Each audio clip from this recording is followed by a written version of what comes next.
जितना पैसा इन्वेस्ट करते हैं तो याद रखिएगा वो पैसा एक्सचेंज के पास पड़ा हुआ रहता है। यहाँ गंवाने का काम करता है, कमा कभी नहीं पाता है। क्रिप्टो में अगर सच में आप कमाना पे जाइएगा, वहां फेक बहुत सारा क्रिप्टो करेंसी है जो सुबह आती है, शाम जाती है, कल आती है, दोस्तों आज फिर आपको हमारा प्यार भरा नमस्कार। दोस्तों आज हम समझेंगे बहुत ही आसान भाषा में कि एक्सचेंज क्या है, क्योंकि वर्ल्ड में अभी हजारों एक्सचेंज लॉन्च हो चुके हैं। तो ऐसे में बहुत ही कंफ्यूजन होती है कि कौन सा एक्सचेंज पे जाना है, कौन सा एक्सचेंज पे नहीं जाना है। और एक्सचेंज के भी कई प्रकार होते हैं और एक्सचेंज कुछ विश्वसनीय भी होते हैं, कुछ अविश्वसनीय भी होते हैं। तो इसी कंडीशन में हमें बहुत ही जानकारी रहना जरूरी हो जाता है कि आखिर किस एक्सचेंज पे जाना चाहिए, किस एक्सचेंज पे नहीं जाना चाहिए, कहाँ रिस्क है, कहाँ रिस्क फ्री है, कौन सा एक्सचेंज पे किस प्रकार का ट्रेड होता है, कहाँ पे डॉलर में काम होता है, कहाँ पे रुपया में काम होता है, कौन सा एक्सचेंज डिसेंट्रलाइज एक्सचेंज है, कौन सा एक्सचेंज सेंट्रलाइज एक्सचेंज है, कौन सा इंडियन है और कौन सा विदेशी एक्सचेंज है। दोस्तों हमें एक्सचेंज के विषय में जानने की जरूरत इसीलिए है क्योंकि आप जब भी कोई क्रिप्टो करेंसी खरीदते हैं तो आप उसमें जितना पैसा इन्वेस्ट करते हैं तो याद रखिएगा वो पैसा एक्सचेंज के पास पड़ा हुआ रहता है। ठीक है, इसीलिए आपको बहुत ही जरूरी हो जाता है एक्सचेंज के विषय में जानना, हर प्रकार के एक्सचेंज के विषय में जानना। तो आज हम इस वीडियो में इसी बात को कवर करेंगे।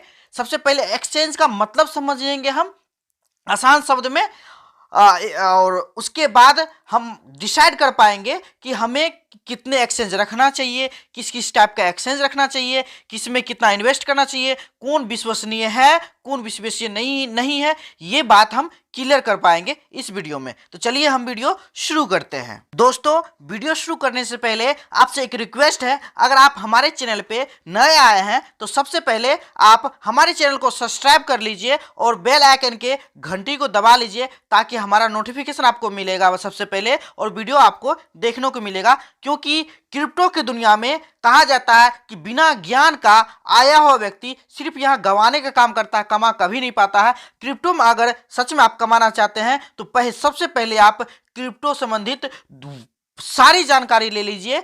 उसके बाद जब आप क्रिप्टो में इन्वेस्ट करना शुरू कीजिएगा, इसमें एंट्री मारिएगा, तो हमारे हिसाब से आप कभी भी लॉस के शिकार में नहीं जाइएगा। इसी का हम प्रयास करते रहते हैं अपने चैनल पे कि हमेशा एक अच्छा नॉलेज दे, ताकि कोई भी नए से नए आदमी भी जब क्रिप्टो की दुनिया में आए और हमारे चैनल के माध्यम से सीख के आए, उसके बाद इन्वेस्ट करना शुरू करे तो लाइफ में कभी भी लॉस का शिकार ना हो। क्योंकि हम वीडियो कम बनाते हैं लेकिन जो भी बनाते हैं दमदार बनाते हैं। ऐसा नहीं है कि मुंह उठा के आते हैं और कोई भी वीडियो डाल देते हैं। हम जब भी डालेंगे बेस्ट कंटेंट डालेंगे और जो कि आपको हमेशा मदद करेगा आपके अपने ग्रोथ में, आपके अपने लाइफ में। तो आइए हम वीडियो शुरू करते हैं। आप हमारे साथ बने रहिए और वीडियो को एंड तक देखिए। दोस्तों एक्सचेंज को समझने के लिए हम सबसे पहले इसका तुलना एक मॉल से करते हैं। बिल्कुल जिस प्रकार से प्रोडक्ट मार्केट के दुनिया में मॉल का रोल होता है, ठीक उसी प्रकार से क्रिप्टो मार्केट की दुनिया में एक एक्सचेंज का रोल होता है। तो जैसे देखिए कि मॉल क्या करता है, मॉल एक बिचौलिया है। मॉल क्या है? एक बिचौलिया है। एक कंपनी और एक ग्राहक के बीच वाले जो बनता है उसका नाम है मॉल।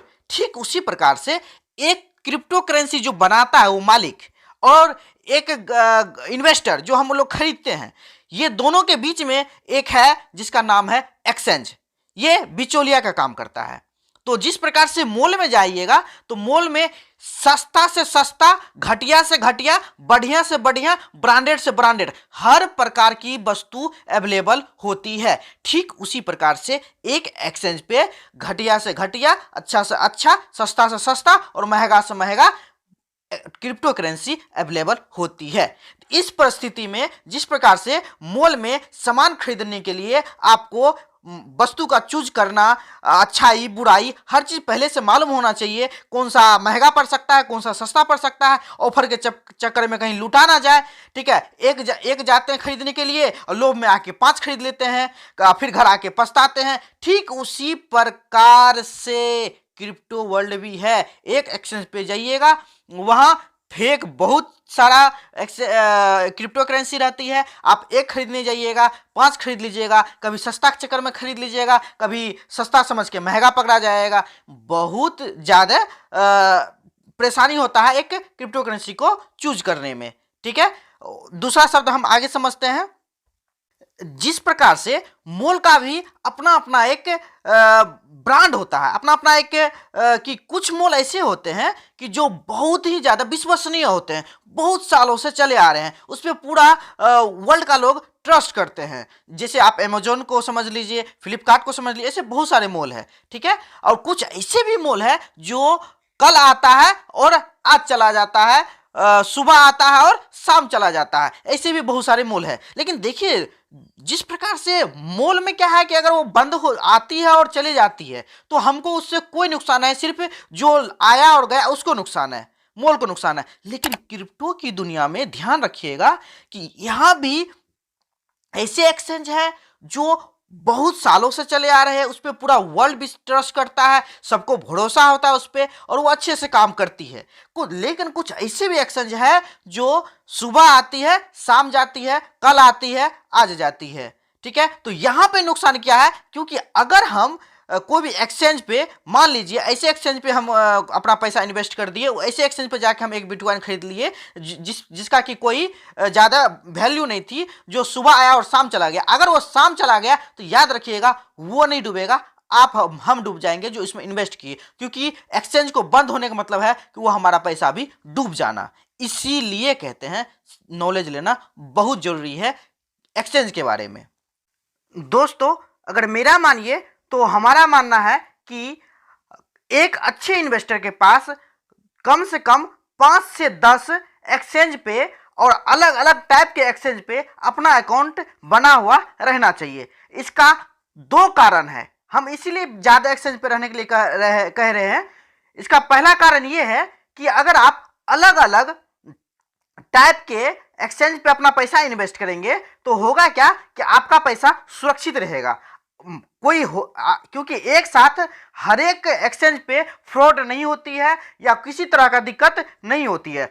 कभी होता भी है तो मान लीजिए हमारे पास 5 एक्सचेंज है, तो गलती से 1 या 2 एक्सचेंज गलतियां कर दिया, या वो डूब गया, या कुछ भी तरह का प्रॉब्लम हो गया, या हैक हो गया, तो होगा क्या कि हमारा 100% पैसा बर्बाद नहीं होगा, 20-30% बर्बाद होगा। इसीलिए हम कहते हैं अलग अलग टाइप के 2, 4, 5, 10 जितना, अगर आप जितना बड़े इन्वेस्टर है आप उस हिसाब से आप अपना कर लीजिएगा कि उतना एक्सचेंज पे अपना अकाउंट बना लीजिए।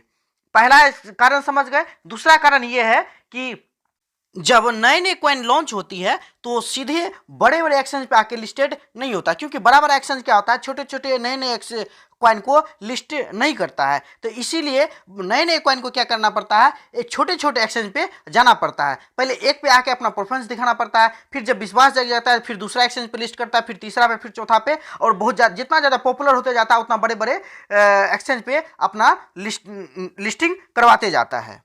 लेकिन अगर हम अपना अकाउंट उस छोटे छोटे एक्सचेंज पे भी नहीं बना कर रखे हैं तो ऐसे में होगा क्या कि मान लीजिए अभी थोड़ा देर के लिए बेबी डोज कॉइन है जो अभी 100 रुपया का बहुत ज़्यादा मिल जाता है और बहुत ही ज़्यादा पावरफुल कॉइन है, लेकिन उसको आप वजीरेक्स में खोजना चाहिएगा, जाके बाइनेंस पे खोजना चाहिएगा तो नहीं मिलेगा। अब आप इंतजार कीजिएगा कि जब वजीरेक्स पे आएगा और बाइनेंस पे आएगा तभी हम खरीदेंगे। तो होगा क्या कि जब तक मैं वहां तक पहुंचेगा तब तक मैं ये बहुत ज़्यादा प्रॉफिट दे चुका होगा। तो अगर हम क्या करते हैं, वही हमारा सन क्रिप्टो पे अकाउंट बना हुआ है, हॉबी ग्लो पे बना हुआ है, तो क्या करेंगे, अभी हम वो छोटे कॉइन को खरीद लेंगे और जब तक मैं बाइनेंस और वजीरेक्स पे जाएगा तब तक मैं हमको कितना गुना प्रॉफिट दे चुका होगा। तो यही मेन कारण है, 2 कारण, कि एक तो सेफ रहने के लिए हम अलग अलग अकाउंट क्रिएट करके रखते हैं और अलग अलग जगह पे अपना पैसा को डिस्ट्रीब्यूट करके इन्वेस्ट करते हैं। और दूसरा कारण होता है कि नए नए कॉइन का प्रॉफिट ज़्यादा से ज़्यादा लेने के लिए हम क्या करते हैं, अलग अलग एक्सचेंज पे अपना अकाउंट बना के रखते हैं।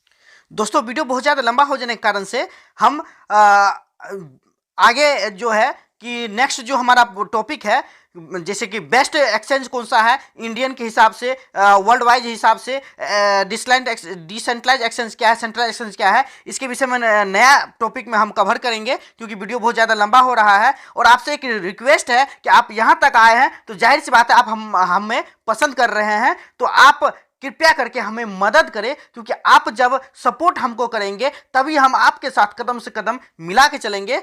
तो हमारे इस वीडियो को पसंद आया तो धड़ाधड़ लाइक मारिए, और जिसे ये जानकारी जरूरत है उसे शेयर भी आप कर सकते हैं, और बेल आइकन को दबा के सब्सक्राइब तो कर ही लीजिए। अब हम और आप मिलते हैं एक नए टॉपिक्स में, नए वीडियो में। आप सभी को मेरा लाखों लाख धन्यवाद।